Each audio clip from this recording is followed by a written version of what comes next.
2000 घरों पर दौड़ा दिया बुलडोजर। असम के मियां मुसलमानों में मची भगदड़। बांग्लादेशियों ने पुलिस पर किया हमला तो हेमंत शर्मा ने घुसपैठियों को तोड़ा।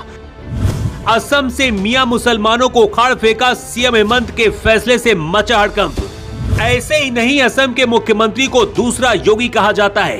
योगी से भी ज्यादा खतरनाक खुला ऐलान और यूपी से भी ज्यादा खतरनाक ऑपरेशन असम में चल रहा है। असम के सीएम हेमंत शर्मा का इधर ऑर्डर मिला और उधर 50 से ज्यादा बुलडोजर मियां मुसलमानों के घरों को तोड़ डाला। देखते ही देखते मियां मुसलमानों में हड़कंप मच गया और हालात बेकाबू होने लगे।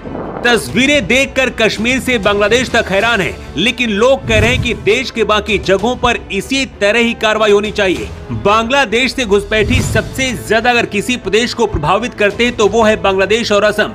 मुख्यमंत्री हेमंत बिस्वा शर्मा कह चुके हैं कि अगर बहुत जल्द असम में अवैध मियां और मुस्लिमों को नहीं रोका गया तो असम मुस्लिम बाहुल्य प्रदेश बन जाएगा। लेकिन इस बार अचानक से सीएम हेमंत शर्मा ने 50 से ज्यादा बुलडोजर से करीब 2000 घरों को मिट्टी में क्यों मिलवा दिया? मियां मुसलमान अब कहां जाएंगे? सब कुछ आपको बताते हैं। सीमा में सुरंगें और नदियों के सहारे चोरी छिपे ये सीमा पार करते हैं। असम आने के बाद पूरे देश में धीरे धीरे फैलते हैं और बांग्लादेश असम की डेमोग्राफी को बदल रहा है। लेकिन असम में हेमंत बिस्वा शर्मा के सीएम बनने के बाद लगातार एक्शन हो रहा है और इस बार तो एक साथ 50 बुलडोजरों ने मिट्टी में मिला दिया।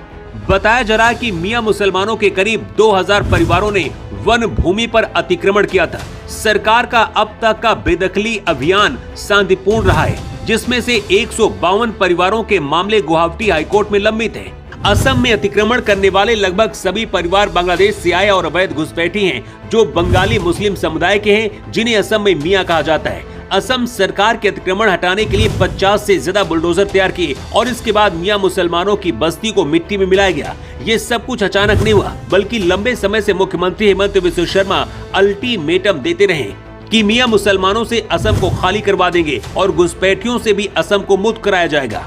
असम में सीएम हेमंत बिस्वा शर्मा अवैध मस्जिद हो या फिर मदरसा, सब पर बुलडोजर चलवा रहे हैं। लेकिन इस बार जो हुआ इसका असर बांग्लादेश तक हुआ है। बांग्लादेश से भारत में घुसपैठ करने वाले मियां मुसलमान और घुसपैठियों के अंदर डर बैठ गया है कि अगर अब भारत जाएंगे तो उनका भी हाल ऐसा ही होगा। वैसे दिल्ली से लेकर योगी के यूपी में भी घुसपैठियों को खोज कर निकाला जा रहा है और इसके लिए खास ऑपरेशन चल रहा है, जिसमें रोहिंग्या और बांग्लादेशियों से भारत को खाली कराने की तैयारी है। लेकिन असम की तस्वीरें देखकर लोग कह रहे हैं कि ऐसा ही बुलडोजर देश के कोने कोने में चलना चाहिए और अवैध घुसपैठियों को मिट्टी में मिलाना चाहिए। अगस्त 2024 में हेमंत बिस्वा शर्मा ने विधानसभा में कहा था कि मैं पक्ष लूंगा और मियां मुसलमानों को असम पर कब्जा नहीं करने दूंगा। एक और बयान में असम के सीएम ने कहा था कि असम में मुस्लिमों की बढ़ती आबादी का मुकाबला करने के लिए हिंदुओं को और ज्यादा बच्चे पैदा करने होंगे।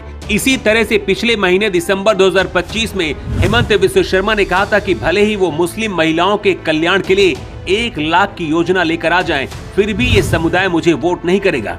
अगर असम और बांग्लादेश से ही घुसपैठी साफ कर दिए जाएं, तो देश के बाकी जगहों पर ये पहुंचने ही नहीं पाएंगे और अब ऐसा ही प्लान है। असम की तरह अगर इस बार बंगाल में भी सरकार बदली तो ये पूरी तरह से संभव हो सकता है। लेकिन मियां मुसलमानों पर जिस तरह से असम में बुलडोजर चल रहा है उसका विरोध भी हो रहा है, लेकिन समर्थन करने वालों की संख्या ज्यादा है। मियां मुसलमानों पर बुलडोजर चलाकर क्या असम सरकार ने सही किया? अपनी राय आप कमेंट बॉक्स पर लिखकर जरूर दें। Bureau report.